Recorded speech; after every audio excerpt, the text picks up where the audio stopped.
sheekh mustafa xaaj ismaaciil haaruun ay weheliyaan dr cali maxamed saalax iyo sheekh cabdilaahi xumbuli ayaa lagu soo dhoweeyey garoonka diyaaradaha ee magaalada frankfurt ee dalka jarmalka. munaasibadan soo dhoweynta ay ka soo qayb galeen culumowdiin, odayaal, waxgarad, dhalinyaro iyo sidoo kale jaaliyadda somalilan, waxaana ugu horeyn halkaasi hadalla soo dhoweyna ka soo jeediyey gudoomiyaha jaaliyadda somalilan ee dalka jarmalka maxamed deeq ciise, gudoomiyaha masjidka alnuur ee magaalada kaasal khaliil sheekh warsame iyo sheekh saalax axmed ayaa sheegay in sheekh mustafa xaaj ismaaciil haaruun uu muxaadarooyin qiimo badan ku qaban doono masjidka alnuur ee magaalada kaasal, waxaana shacabka soomaalida ee khayrka jecel ugu baaqeen inay ka faa'iidaystaan.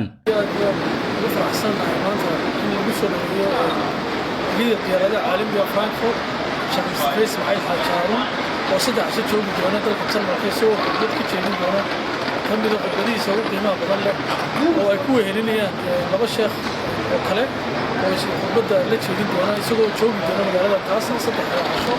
noo farxad inaan dhammaanteeda soo dhoweyno hadday yihiin muqaadadii, hadday yihiin dhallinyaradii iyo hadday yihiin dadkii kale ee ku dhaqnaa dalka jarmalka.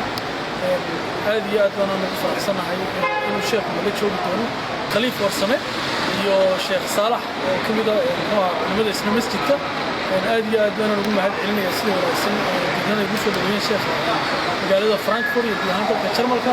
waxaan soo dhaweynaa sheekhii soomaaliyeed weynaa sheekh mustafa xaaj ismaaciil haaruun.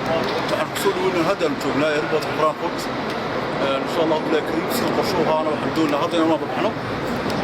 hadda waxaan mabaxaynaa dhinaca kaasal oo ku qaban doono muxaadarooyin qiimo badan insha allah bilahi kariim isaga iyo doctor maxamed saalax iyo sheekh cabdilaahi xambali.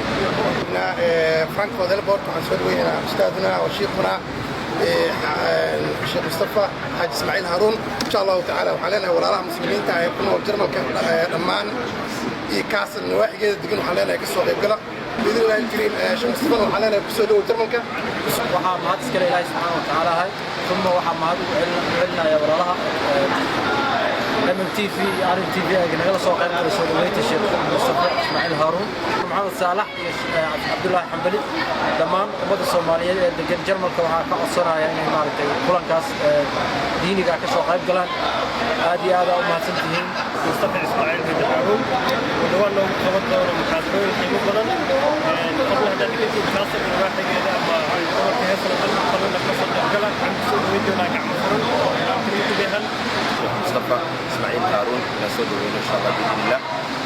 إن شاء الله أنا فقط سنة على جرم الوطن إن شاء الله إني كسر طيب كلام مؤتمر القيم كأه إن شاء الله بإذن الله.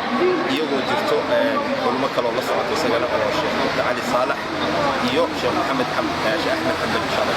ويا لمذكر MMTV جرمالكا.